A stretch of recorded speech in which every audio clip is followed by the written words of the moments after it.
Aleluia. Amém? Feche os seus olhos por um instante. Pai, em nome de Jesus, nós oramos nessa noite, pedimos ao Senhor que nos dê espírito de revelação, sabedoria e entendimento no pleno conhecimento da verdade, que é a tua palavra. Fala conosco, fala ao nosso coração, revela-te a nós, em nome de Jesus. Amém. Amém?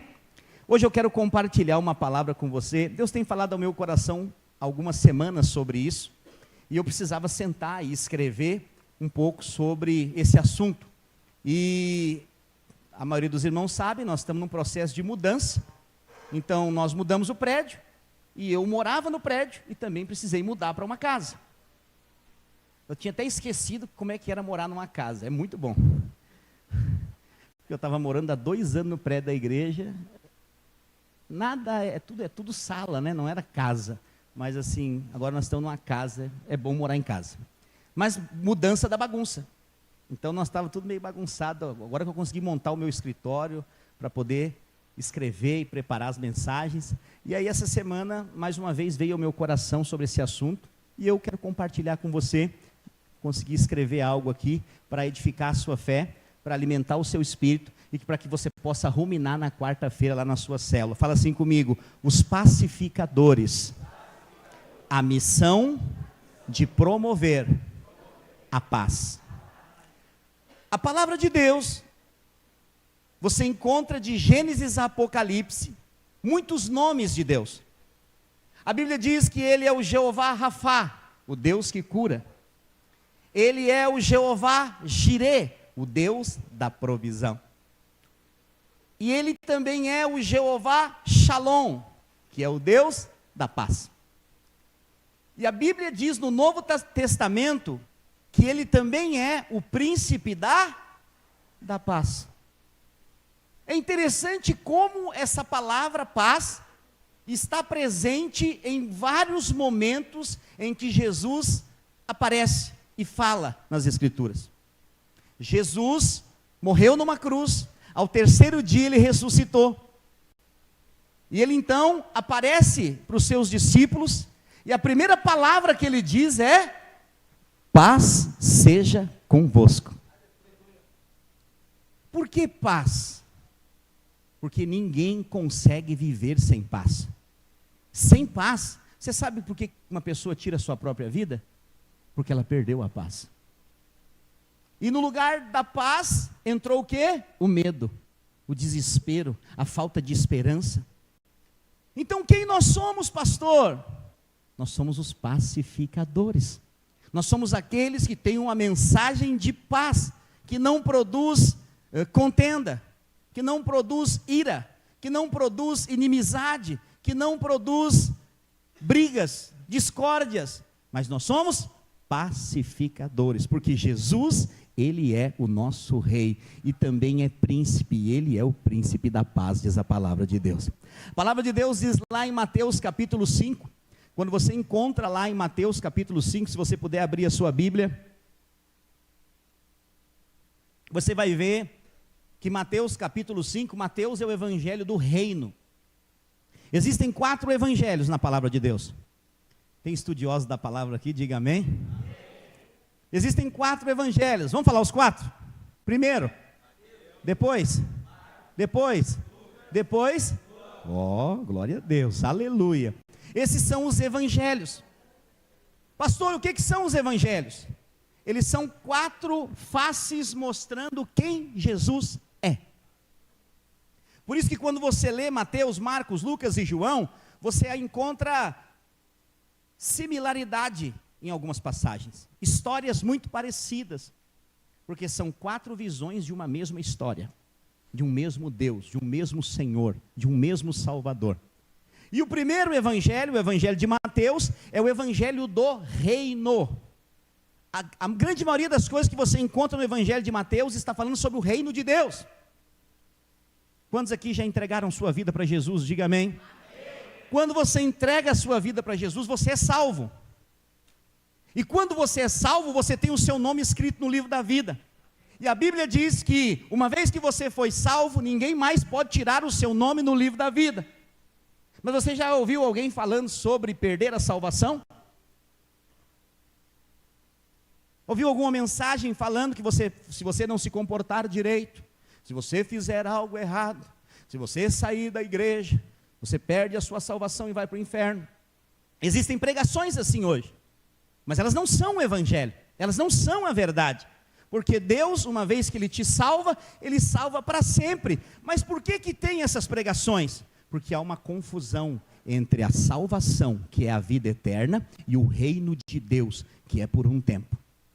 Então, o reino de Deus, sim, a Bíblia diz, cuidado para que ninguém tome a tua coroa. Coroa é reino. Então, quando nós vamos ler a Bíblia, nós precisamos entender o contexto do assunto que está sendo falado. Onde, para quem e para quê? E quando você lê aqui, eu estou te falando tudo isso só para trazer uma introdução, para você entender onde eu quero chegar. Em Mateus capítulo 5, nós encontramos as bem-aventuranças. Jesus diz, bem-aventurado. O que significa a palavra bem-aventurado? Mais do que feliz. Se você pegar a tradução, trazer por original, você vai descobrir que esse bem-aventurado aqui no grego é mais do que feliz. E dentro dessas bem-aventuranças, ele fala no versículo 9 do capítulo 5 de Mateus, vai projetar? Glória a Deus. Aleluia, está funcionando o retorno, tudo aqui, glória a Deus. E ele diz assim, bem-aventurados os pacificadores, porque serão chamados, vai para o 10 agora. Bem-aventurados os perseguidos por causa da justiça, porque deles é o reino dos céus. Volta para o 9.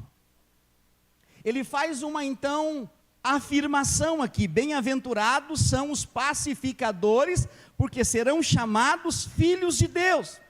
Agora, a pergunta que eu faço é, por que aqui, no versículo 9, ele fala que quem é pacificador vai ser chamado filho de Deus? Porque essa é a característica do Senhor. Tal pai, tal filho. Os filhos de Deus, eles são pacificadores. Eles promovem a paz. Agora, pastor, o que é um pacificador? O pacificador não é apenas alguém que evita conflitos, mas é aquele que promove a paz ativa. Lembra que eu te falei? Jesus ele chega depois da ressurreição e ele fala, paz seja convosco. Por que ele falou isso? Você lembra do contexto? Jesus foi preso, Jesus foi açoitado, Jesus foi crucificado, e os discípulos ficaram como? Com medo, porque eles pensaram consigo, se ele foi, os próximos serão nós. E eles então ficaram trancados dentro de uma casa chamada cenáculo, e Jesus ele entra. É interessante que as portas daquela casa estavam fechadas. Fala para o irmão que está do seu lado, as portas estavam fechadas. E olha só o que interessante, Jesus atravessa a parede. Ele não entra pela porta, porque a porta estava trancada, porque eles estavam com... Jesus chega então e diz, eu ressuscitei, sim ou não? Ele diz, paz seja convosco. Por quê? Porque eles estavam com medo. Jesus vem sempre com a solução do seu problema. Jesus nunca chega com acusação e condenação. Ele nunca chega dizendo assim, vocês andaram 3 anos e meio comigo, agora estão tudo com medo, não ouviram o que eu falei? Ele diz, paz seja convosco. Por quê? Porque é o que eles precisavam, de paz. E qual que é a verdadeira paz?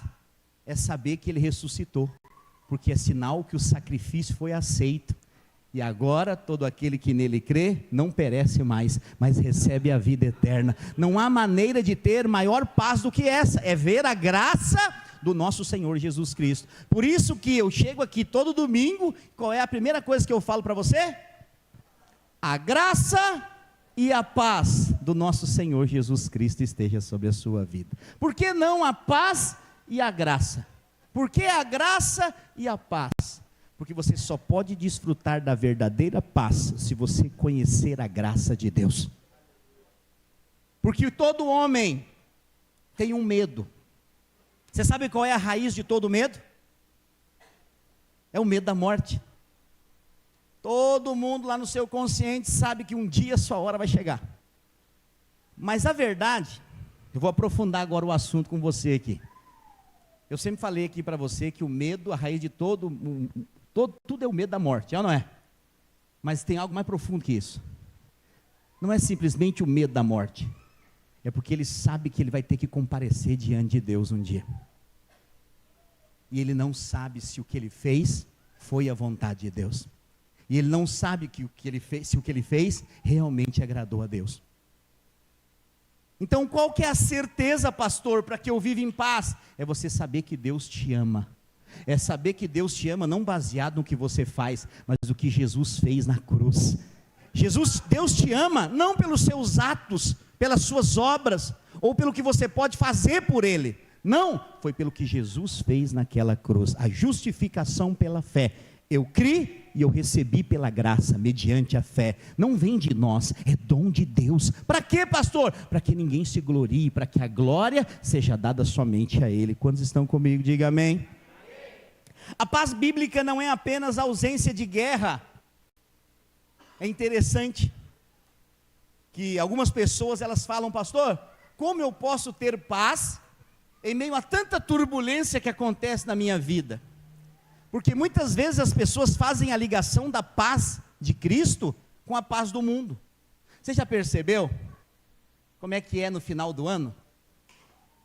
Os artistas da TV, o ano inteiro todo mundo puxa o tapete um do outro, chapa a cabeça de maconha, de droga, de loucurada.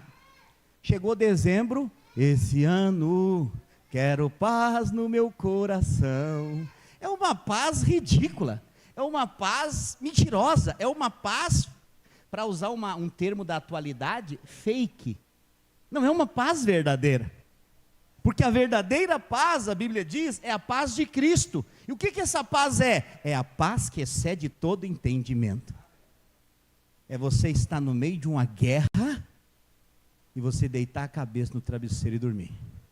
E saber que o Senhor trabalha em seu favor. É parecer que está dando tudo errado ao seu derredor, mas você declara, eu sei em quem eu tenho crido, e eu sei que Ele é poderoso para me tirar dessa situação. Quantos estão me entendendo? Diga amém. Essa é a paz que a Bíblia nos garante.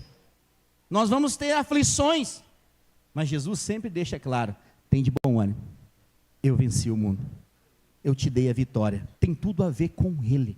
Quanto mais você aprende a descansar, você vai começar o quê? A se parecer com Ele. Porque quando você descansa, você consegue receber melhor a palavra de Deus. Você está aqui nessa noite, e amanhã é segunda-feira. Para muitos, segunda-feira é o pior dia da semana. Ah, pastor, segunda tem que começar a trabalhar. Comece a agradecer porque você tem um trabalho. Ah, segunda-feira tem que acordar cedo. Glória a Deus, você vai acordar. Você está vivo. Aprenda a agradecer mais e reclamar menos. Isso vai levar você a viver uma vida feliz. Uma vida em paz. Só que mais do que isso, Deus não quer que você só viva em paz, mas Ele quer que você seja mensageiro dessa mensagem, que você seja uma carta para que outros possam ler a sua vida, e chegar em você e dizer, mas como que você consegue ficar em paz diante de tudo isso que está acontecendo? Porque a paz que está em mim, não tem a ver com o que está ao meu redor, mas o que está dentro de mim, porque Ele é a própria paz. A palavra de Deus diz em Hebreus capítulo 12, no verso 14, Hebreus 12, 14, segui a paz com todos, e a santificação, sem a qual ninguém verá o Senhor. Ele está fazendo uma ligação aqui, entre paz e santidade. A paz, eu te falei, você recebe ela da parte de Deus, e você manifesta ela na sua vida. o maior momento para manifestar a paz é nos dias de crise. Você tem a oportunidade de viver o sobrenatural de Deus na sua vida. Mas ele fala aqui também sobre santidade. O que é santidade, pastor? Santidade não tem a ver com o que você faz. Santidade tem a ver com quem você crê. Você já é santo, porque Ele é santo. Você está nele, e nele você está escondido. Quando Deus olha para você, Ele vê Cristo. Quando vocês estão me entendendo, diga amém. Preste atenção aqui, olhe para cá. Meu tempo é muito pequeno e eu preciso te explicar algo. Você só encontra a verdadeira paz em Deus. Pastor, fora de Deus, onde é que eu encontro? Em lugar nenhum. A verdadeira paz você só encontra em Deus. Ele é a fonte da verdadeira paz. Lembre-se que Isaías 9,6 diz: Ele é o príncipe da paz. E quando você então se coloca debaixo desse senhorio, desse encabeçamento de Cristo, você é envolvido com essa paz. O mundo chama essa paz de loucura, mas a Bíblia diz que é o poder de Deus, porque o Evangelho vai produzir essa paz. Você vai encontrar com pessoas que você olha para elas e fala assim: meu Deus, como é que essa pessoa suporta tudo isso? Ela vai parar, ela vai desistir, e quando você vê, ela permanece, ela continua, ela vai em frente, porque há uma paz que guia ela, porque essa paz também é o árbitro. A paz é o falar do Espírito dentro de você. Algumas pessoas falam assim: pastor, eu vejo o senhor falando, os irmãos falando, Deus falou comigo, Deus falou comigo, Deus falou isso aqui. Como que é essa conversa? Vocês sentam numa cadeira, Deus fala. Assim, eu já fiz isso.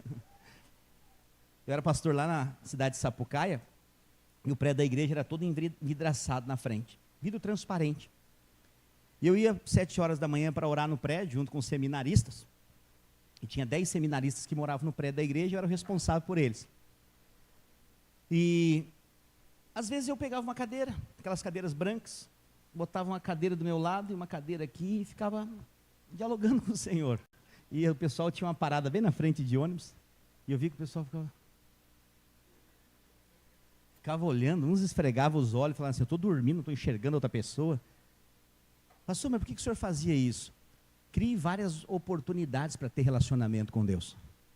Às vezes, se você tem dificuldade de orar, crie circunstâncias, coloca Deus sentado na sua frente e fala: Senhor, eu preciso conversar contigo.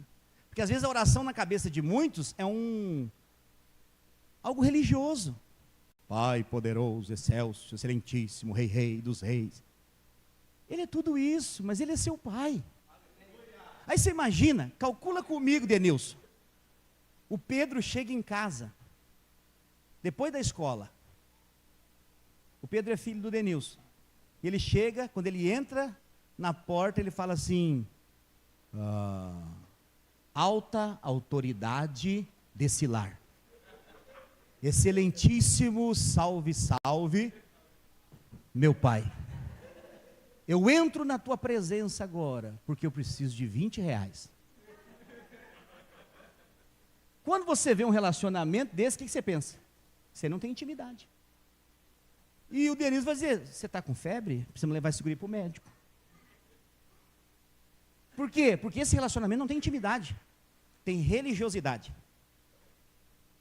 Mas qual que é o relacionamento de intimidade, pastor? Ele chega: pai, vou pegar a carteira aqui, vou pegar 50 e já estou voltando. Mas que guri cara de pau.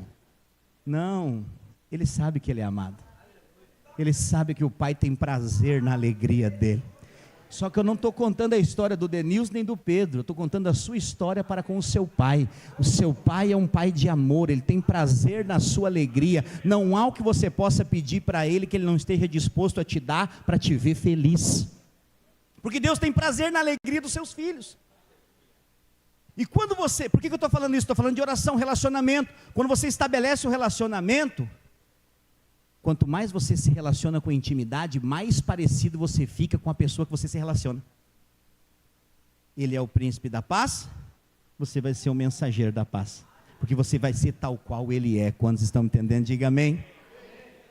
Então nós precisamos ter a certeza que o Senhor nos conduz a viver essa vida.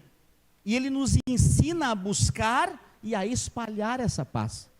Porque quando alguém que não conhece o Senhor chega na sua vida com um problema, e Deus vai colocar pessoas assim diante de você, você não pode ser um mensageiro do caos. Você não pode ser um mensageiro das más notícias. O evangelho são as boas notícias. Então a pessoa chega e fala: rapaz, recebi um diagnóstico médico, olha aqui, ó, estou com câncer, e o médico falou que eu tenho 6 meses de vida. Sabe que pessoas fazem às vezes, cristãos? Vou te dar aqui um cartão de uma funerária de um amigo meu, para você já preparar. Você ri, mas tem gente que faz isso. Mas quando você é um mensageiro da paz, você sempre tem uma boa esperança. Você fala: quê? 6 meses? Eu vou comprar a sua causa agora. Nós vamos orar junto por essa causa, e esse câncer vai desaparecer. A pessoa estava para baixo, triste. Ela fala: quê? Vai desaparecer. Deus vai fazer um milagre, eu já vi Ele fazer, e Ele vai fazer de novo, porque a Bíblia diz que Ele é o mesmo ontem. E você já abraça a pessoa: vem cá, vamos orar agora, e vamos decretar que esse câncer vai secar e vai desaparecer, e você vai ser um milagre, vai ter um testemunho para a glória de Deus. Como que você acha que essa pessoa vai ficar? Cheia de fé, cheia de fé. E a fé é o combustível para o milagre, porque tudo é possível ao que crê. Você entendeu quem você é em Deus? Fala assim: eu sou um mensageiro da paz. Sai de mim más notícias. Pastor, mas o mundo é cheio de má notícias. Sim, se você enche a sua cabeça de jornal, você vai enlouquecer. Você vai enlouquecer. Por isso eu vou te ajudar a partir de agora. Todo dia, de segunda a sábado, a partir de amanhã, nós vamos ler a Bíblia junto, meio-dia, lá na live. Anota aí, @JuanPabloMarçal, é o meu Instagram. Nós vamos fazer 21 dias, eu vou compartilhar a lição do jejum. E depois nós vamos continuar na nossa leitura de onde nós paramos. Amém? Porque você precisa se alimentar. E alimentar da palavra é alimentar de Jesus. E Jesus disse: quem de mim se alimenta, por mim viverá. Então você vai se tornar por si só. Ser um pacificador não é uma coisa que você força. Eu sou um pacificador, eu sou um pacificador. Diga 99 vezes: eu sou um pacificador, eu sou um pacificador. E aí você se torna um pacificador. Não, você se torna um pacificador relacionando com o príncipe da paz, vivendo a vida comum do príncipe da paz. Isso aqui que você está fazendo hoje aqui, ó, você está recebendo paz no seu espírito. Para quê? Para que você saia daqui e se torne uma fonte a jorrar a paz de Cristo, que excede todo entendimento. Jesus disse em João capítulo 14, no verso 27, deixe-vos a paz, a minha paz vos dou, não a dou como o mundo dá.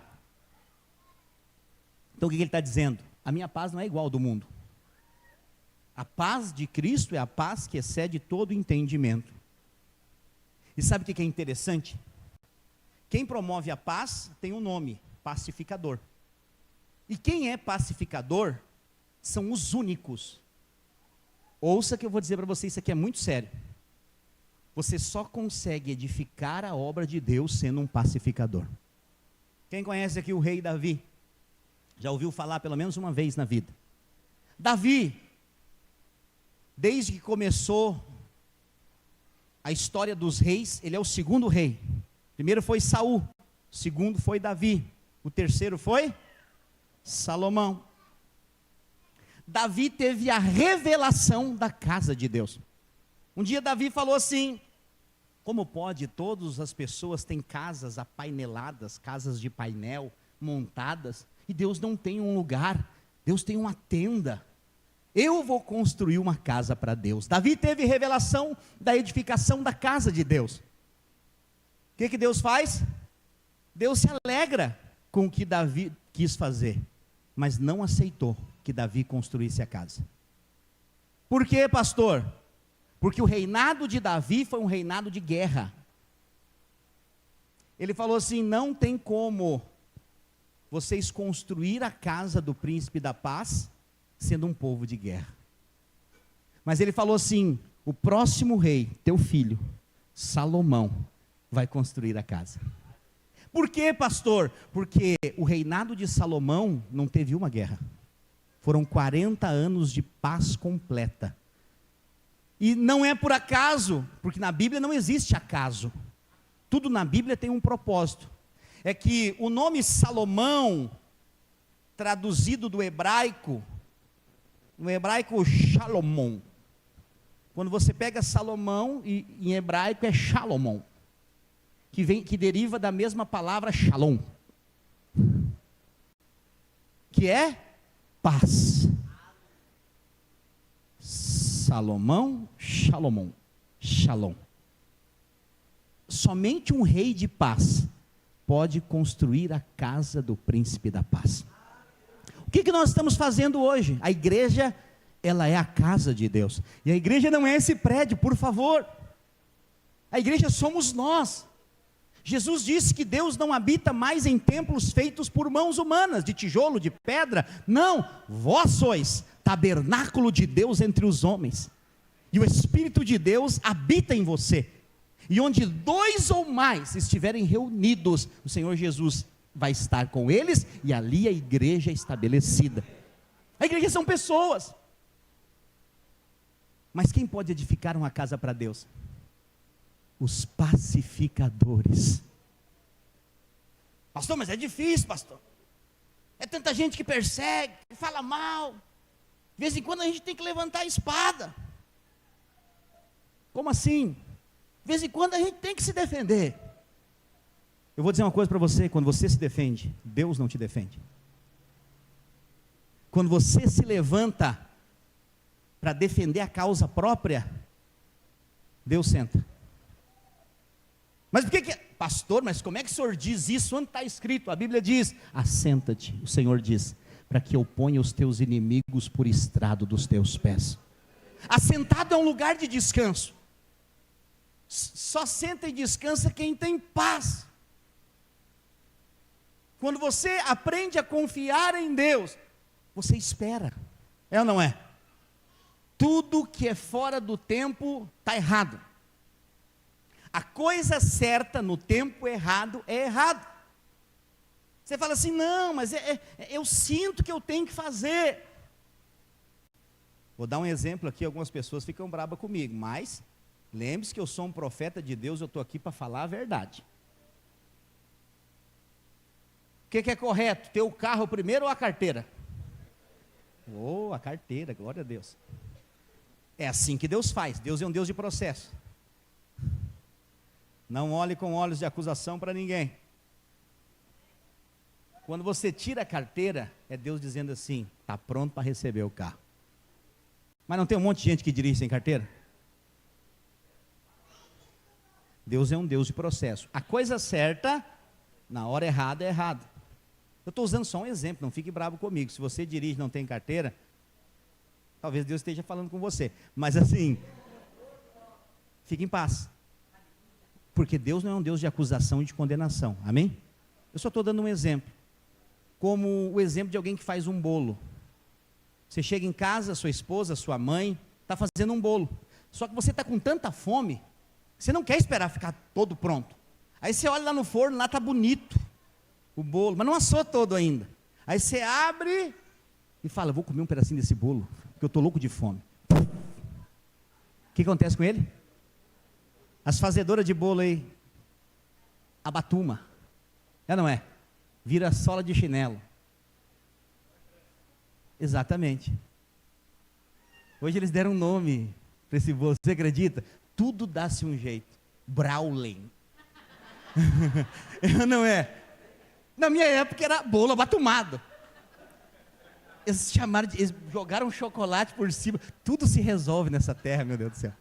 Eles chamaram de Browling. Mas é bolo abatumado. Quantos são da minha época aqui? É bolo abatumado. Mas bota um chocolate por cima. Então assim, eu estou dando uma dica aqui para as irmãs. Ah, pastor, meu bolo sempre fica abatumado. Não é abatumado, é Browling. Você faz Browling. Faz um chocolate. Salvando a vida de algumas irmãs aqui hoje. Por quê? Porque não esperou o tempo certo. Deus tem um tempo certo para todas as coisas. Saber esperar o tempo certo é uma coisa que está ligada com a paz. Você sabe o que é? Sabedoria. Salomão também foi o rei mais sábio que existiu na história. Então quem sabe esperar é sábio. O sábio, a Bíblia diz, ele sabe o tempo e o modo. O tempo de agir e o modo como agir. Isso é sabedoria. Às vezes você tem algo para falar. Eu falo para os irmãos aqui, eu sempre procuro em Deus agir em sabedoria. Eu oro todo dia por isso, Senhor, me dá sabedoria para falar, para aconselhar, para instruir. E sabedoria às vezes é esperar para falar. Já viu como hoje o imediatismo faz as pessoas falar na mesma hora? Você vê alguém fazendo uma coisa errada, às vezes você fala na hora. Eu sempre espero, às vezes 2 semanas. E às vezes eu ensino no meu discipulado. Eu falo, irmãos, isso aqui eu quero ensinar para vocês hoje. Quando eu começo a ensinar, já começa a se olhar. Alguém fez alguma coisa. Mas não, porque quem ama não quer que você erre. Quem te ama de verdade vai querer te conduzir para o caminho certo. Quem te ama nunca concorda com o seu erro, mas nunca te descarta por causa do teu erro. Amém? Vou repetir isso aqui. Quem te ama nunca vai concordar com o seu erro, mas nunca vai te descartar por causa do teu erro. Você entende o que eu estou dizendo? Porque para Deus você é precioso. Para Deus você é valioso. Para Deus você é muito importante. E a prova disso é que Ele deu o que tinha de mais importante no seu lugar. O Filho dele. Jesus morreu no meu e no seu lugar. Para que nós possamos então desfrutar da paz e sermos pacificadores nessa geração. Quando estamos entendendo, diga amém. Amém. Quais são as características de um pacificador? São 3. Eu vou falar quantas são para você não ficar agoniado aí pensando que eu vou passar do horário. Primeira delas, fala comigo, humildade. Segunda delas, sabedoria. E terceira, perdão. Humildade, sabedoria e perdão são as 3 características de um pacificador. Precisamos orar para ter essas características nas nossas vidas. Porque você, cristão, pessoas vão falar mal de você. Pessoas vão te perseguir. Pessoas vão te deixar no meio da caminhada. E você precisa entender que Deus é o Senhor da sua vida. Ele nunca te deixa, Ele nunca te abandona, e Ele sempre acredita em você. Esse é aquele que promove a paz. Então humildade está ligado o quê? O humilde não busca vingança, mas reconciliação. Jesus era humilde, sim ou não? Quer ver uma característica como Ele era humilde? Clara, lá na cruz, Ele deu atenção para um ladrão. Hoje tem igreja que tem gente que chega mal vestido, não entra. Você sabia disso? Não sei se você está no mesmo planeta que eu, mas depende com a roupa que você chegar em alguma igreja, você não entra. Jesus deu atenção para um ladrão na cruz. É uma humildade ou não é? Mas não só deu atenção, Ele salvou o ladrão da cruz. E não só salvou, Ele reinaugurou, Nicolas Pinzon, o paraíso com aquele ladrão. Rapaz, os religiosos ficam endemoniados na hora dessa, sabia? Por quê? Porque quando Jesus, o que aquele ladrão falou? Até Jesus morrer na cruz, o paraíso estava fechado. Adão e Eva tinham pecado e sido expulsos. Nenhum homem podia entrar de volta. Mas lá na cruz, o príncipe da paz promoveu a paz no coração. E ele falou assim: hoje mesmo tu estarás comigo no paraíso. Eu não sei você, mas eu leio a Bíblia imaginando a cena. Eu imagino Jesus chegando de mão dada com aquele homem. Não tinha, mas na minha visão tinha uma faixa vermelha, ele corta. Por favor, pode entrar, porque ele é um cavalheiro.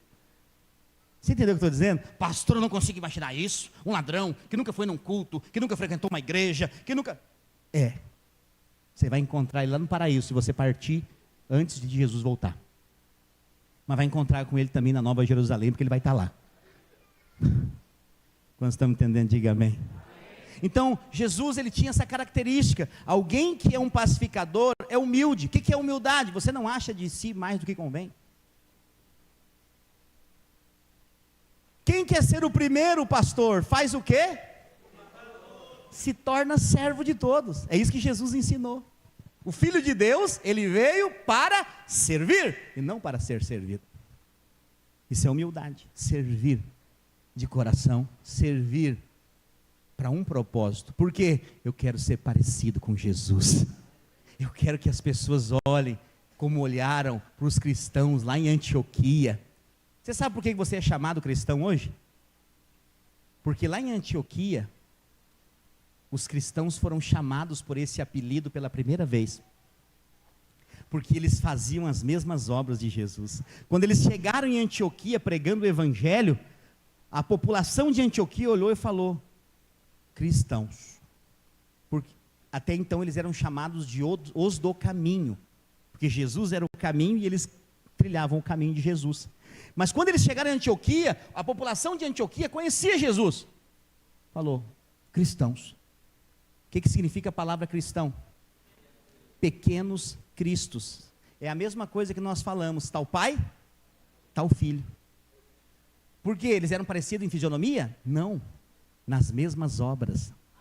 Compaixão. Jesus se compadecia pelos enfermos, por isso acontecia muitos milagres, porque ele orava pelos enfermos. O que é compaixão? É sentar na cadeira do outro, é sentir a dor do próximo. Muitas vezes você pode dizer: essa pessoa se coloca na cadeira da pessoa, se coloca no lugar dela, você vai sentir compaixão. Muitas vezes,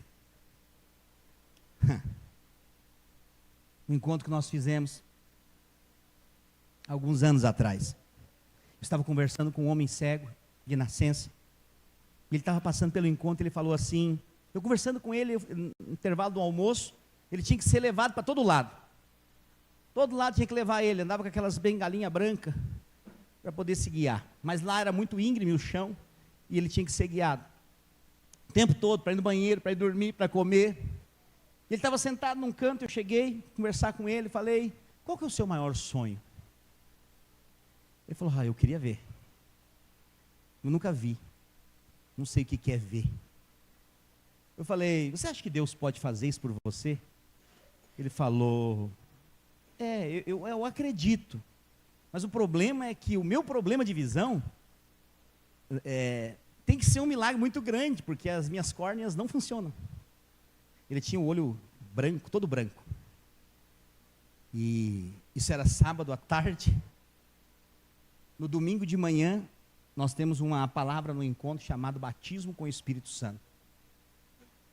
E no momento assim, eu olhei para ele de óculos escuros, e eu comecei a chorar. Eu falei: Senhor, por que eu estou chorando assim? E o Espírito Santo falou comigo: porque tu está se colocando no lugar dele. É tão difícil, todo mundo vê, e você não vê. E Deus falou comigo, falou: agora é a hora de um milagre acontecer.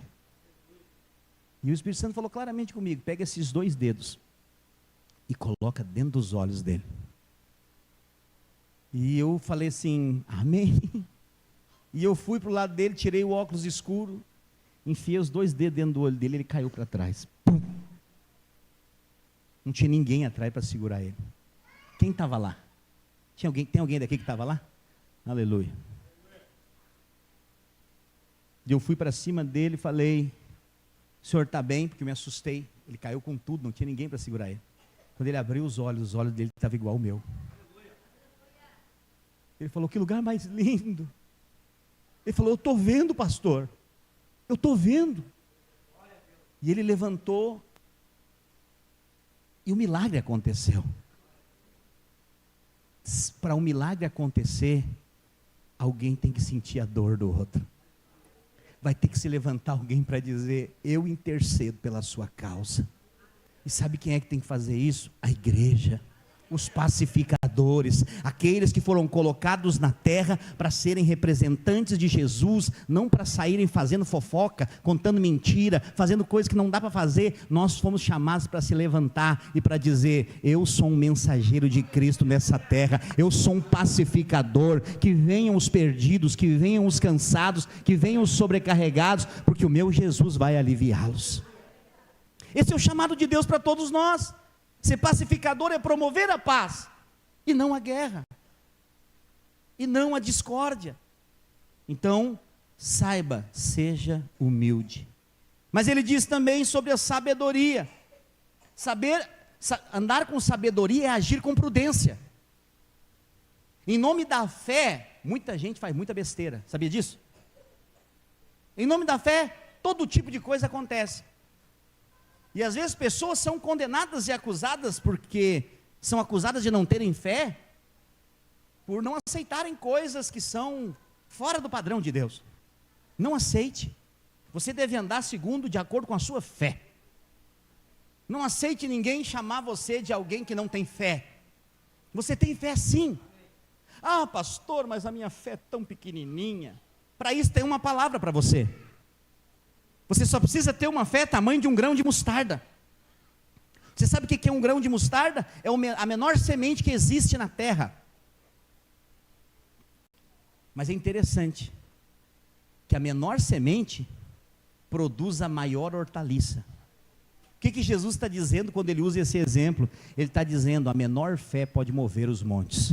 A menor fé aqui pode fazer um morto ressuscitar. A menor fé aqui pode mudar a história da vida de pessoas.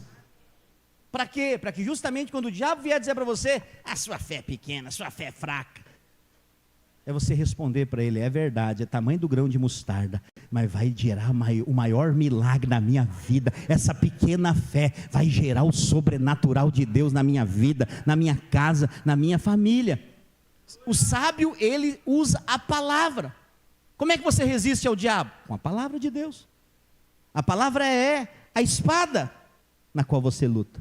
E a palavra é de Deus. Não é por força, nem por poder. É pelo meu espírito, diz o Senhor.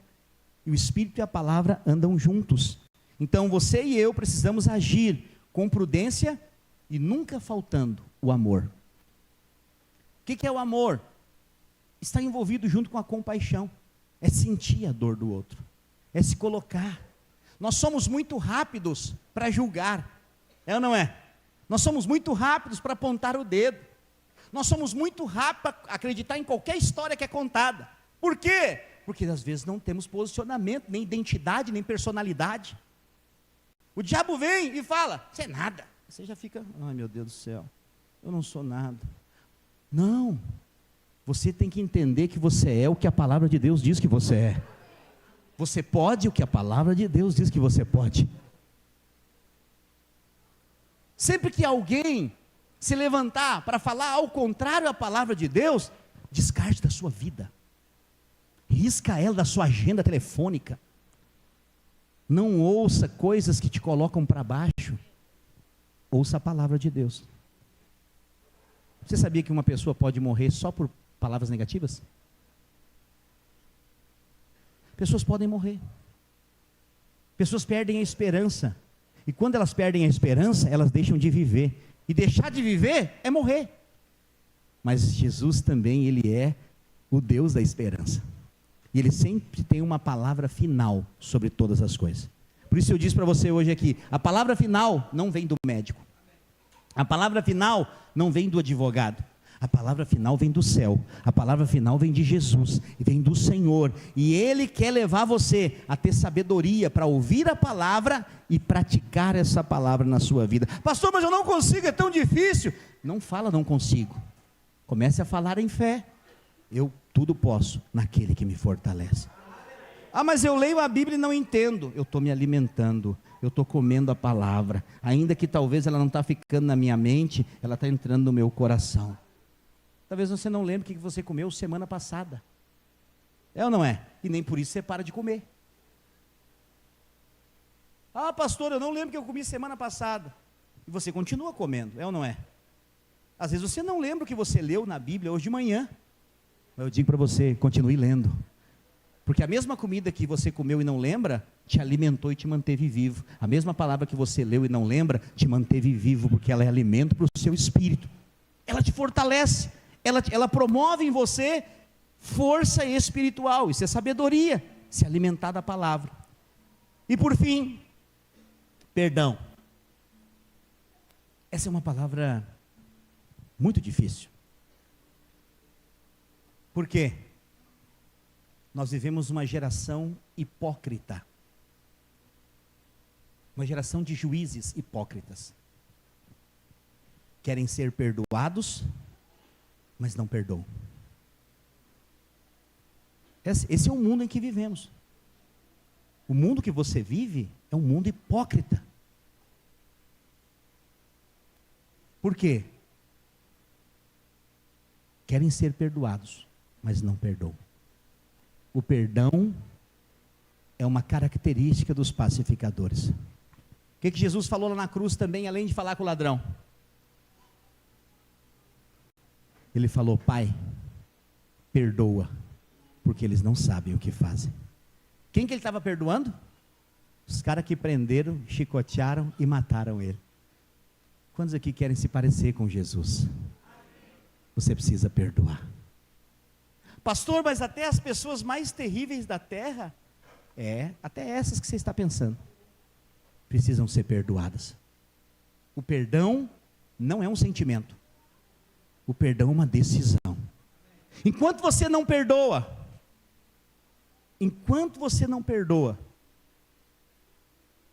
você não consegue viver. Rafael, vem cá rapidinho. Rafael, vem cá rapidinho. Sobe aqui. O perdão é uma decisão. Nunca espere ter um sentimento. Quando você decide não perdoar alguém,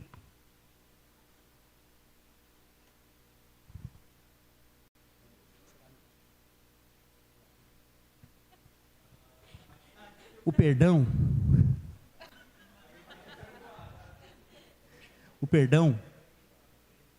quando você não libera perdão sobre alguém, às vezes a pessoa não está nem aí, mas você está carregando um peso nas suas costas. E quando você não libera o perdão, seus dias se tornam mais difíceis, vai se tornando mais pesado a sua trajetória, até um dia que você decide, você ouve a palavra aqui, você fala: eu decido perdoar. O peso sai. Obrigado, pode aplaudir ele.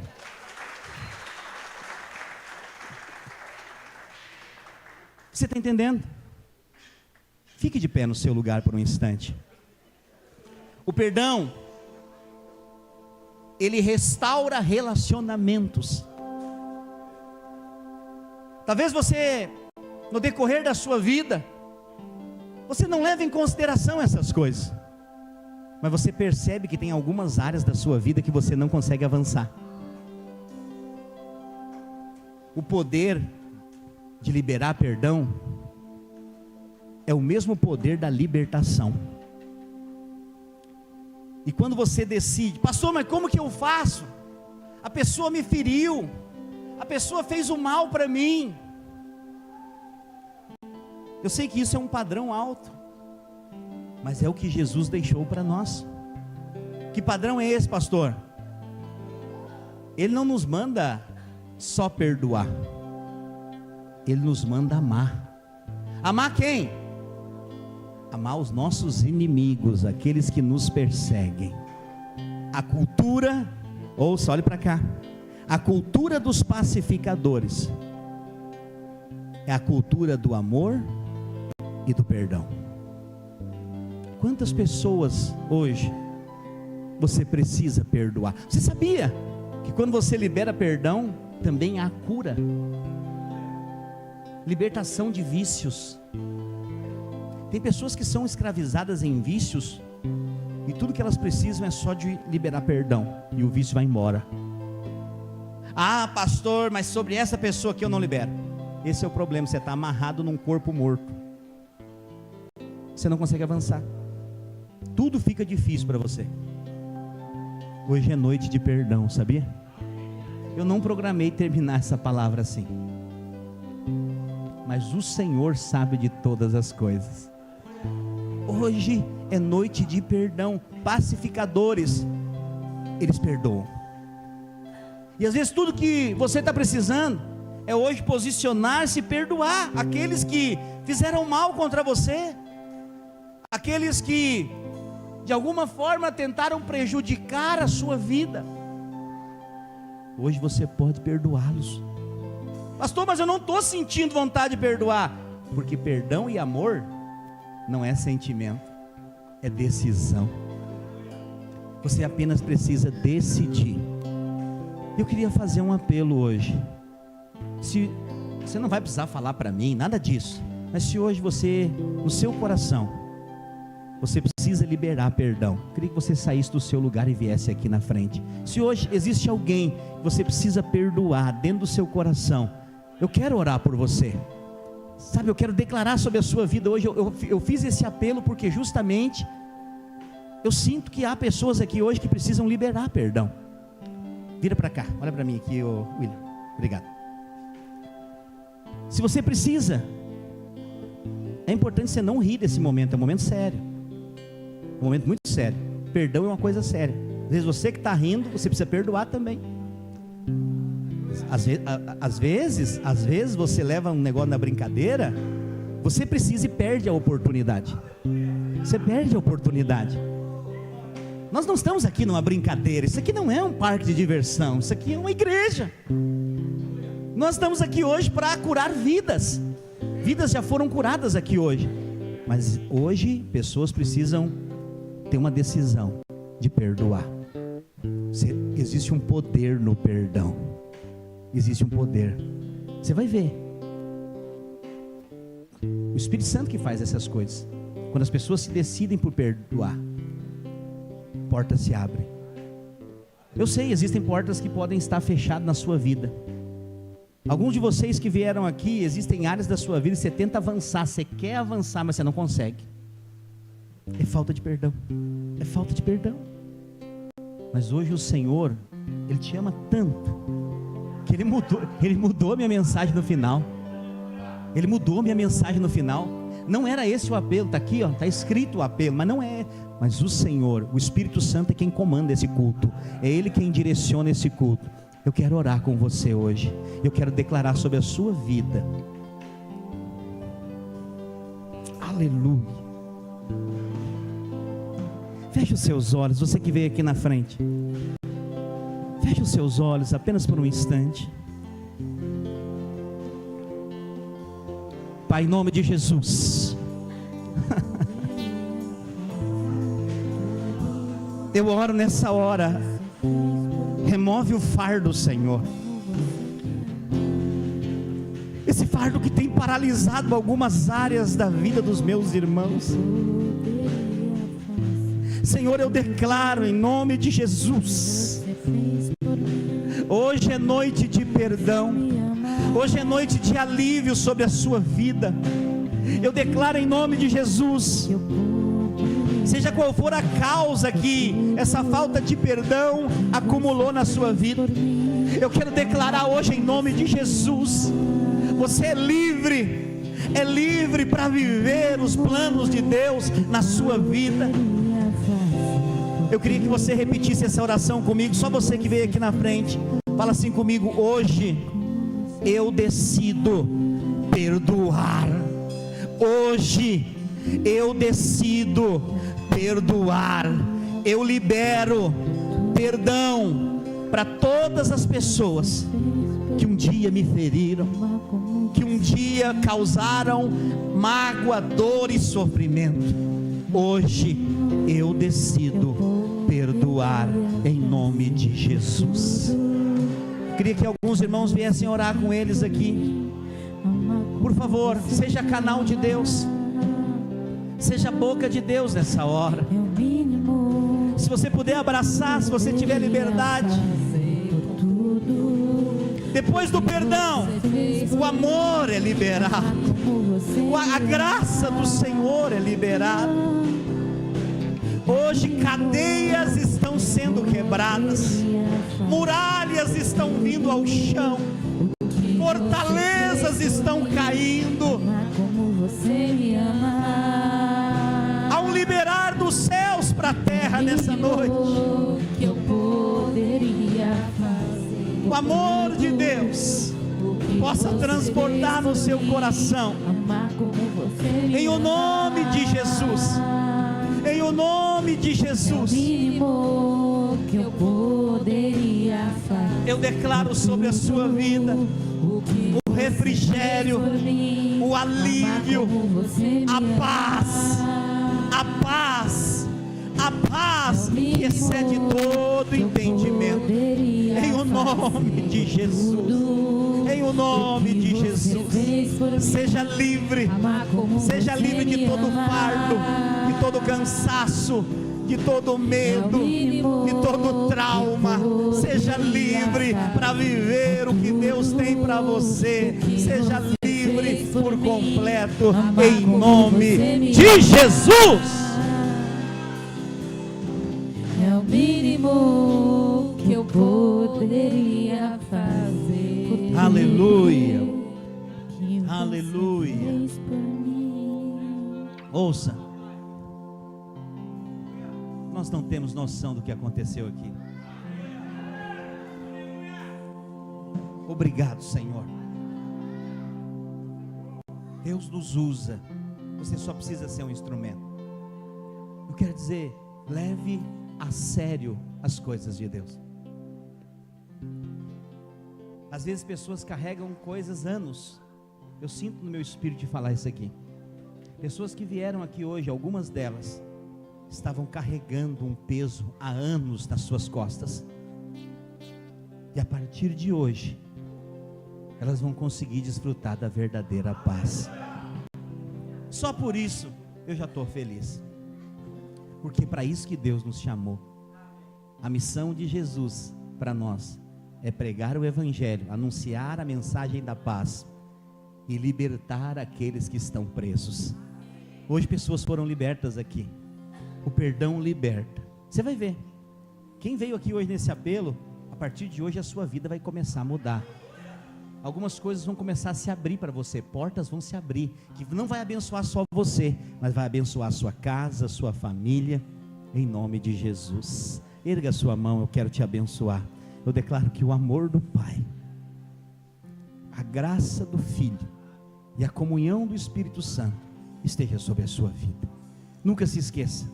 Você é um filho amado de Deus. Ele ama você. Ele tem pensamentos bons ao seu respeito. Nós começamos amanhã um jejum de 21 dias. Essa primeira semana vai ser uma das melhores semanas da sua vida.